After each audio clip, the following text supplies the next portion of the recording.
مسیح میں آپ سب کو اسلام۔ خداوند آپ کو اور آپ کے خاندان کو برکت، صحت اور تندرستی عطا کرے۔ مسیح یسوع ناصری کے نام سے آمین۔ ہمارے لیے آج کی تلاوت تکوین کی کتاب اس کا 46 باب پہلی آیت سے 7 اور 28 سے 30 آیت تک۔ خدا باپ، بیٹے اور روح القدس کے نام سے آمین۔ میں نے تیرا منہ دیکھ لیا ہے، اب موت کی پرواہ نہیں۔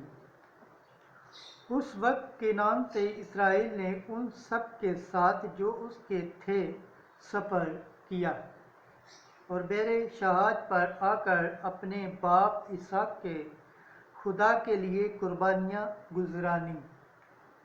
اور خدا نے رات کو خواب میں اسرائیل سے کلام کیا اور کہا، اے یعقوب۔ وہ بولا، میں حاضر ہوں۔ اس نے کہا، میں خدا تیرے باپ کا خدا ہوں۔ مصر میں جانے سے نہ ڈر، کیونکہ میں تجھے وہاں بڑی قوم بناؤں گا۔ میں تیرے ساتھ مصر کو جاؤں گا اور تجھے ضرور پھیر لاؤں گا۔ اور یوسف اپنا ہاتھ تیری آنکھوں پر رکھے گا۔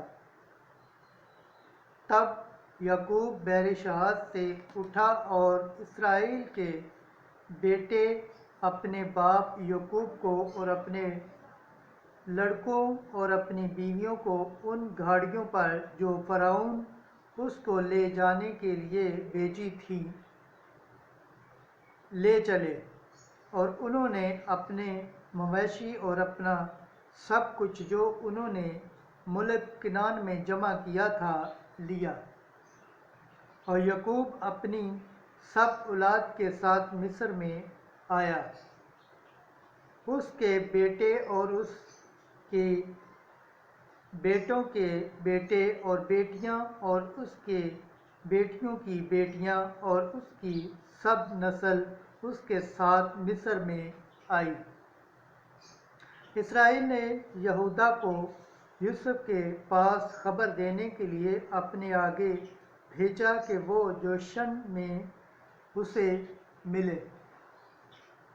اور وہ جوشن کی سرزمین میں آئے اور یوسف اپنی گاڑی پر اپنے باپ اسرائیل کے استقبال کے لیے جوشن کی سرزمین کو گیا۔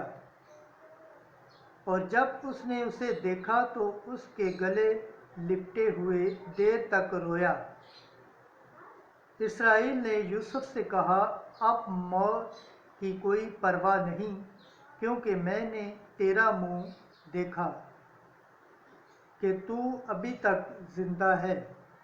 خداوند کے پاک کلام پڑھے اور سنے جانے پر خداوند کی برکت ہو۔ خداوند کا شکر ہو، آمین۔ آج کا زبور پڑھا جائے گا، زبور 36، اس کی 3 آیت سے 4، 18ویں سے 19ویں، 27ویں سے 28ویں، 29 سے 40 آیت تک۔ جماعتی جواب، صادقوں کی نجات خداوند کی طرف سے ہے۔ اگر تو خداوند پر بھروسہ رکھے اور نیکی کرے تو ملک میں آباد بامن رہے گا۔ اگر تو خداوند میں مسرور رہے تو وہ تیرے دل کی مرادیں پوری کرے گا۔ جماعتی جواب، صادقوں کی نجات خداوند کی طرف سے ہے۔ خداوند کامل دلوں کے ایام کو دیکھتا رہتا ہے اور ان کی میراث ابد تک باقی رہے گی۔ وہ آفت کے وقت شرمندہ نہ ہوں گے اور کال کے دنوں میں آسودہ رہیں گے۔ جماعتی جواب، صادقوں کی نجات خداوند کی طرف سے ہے۔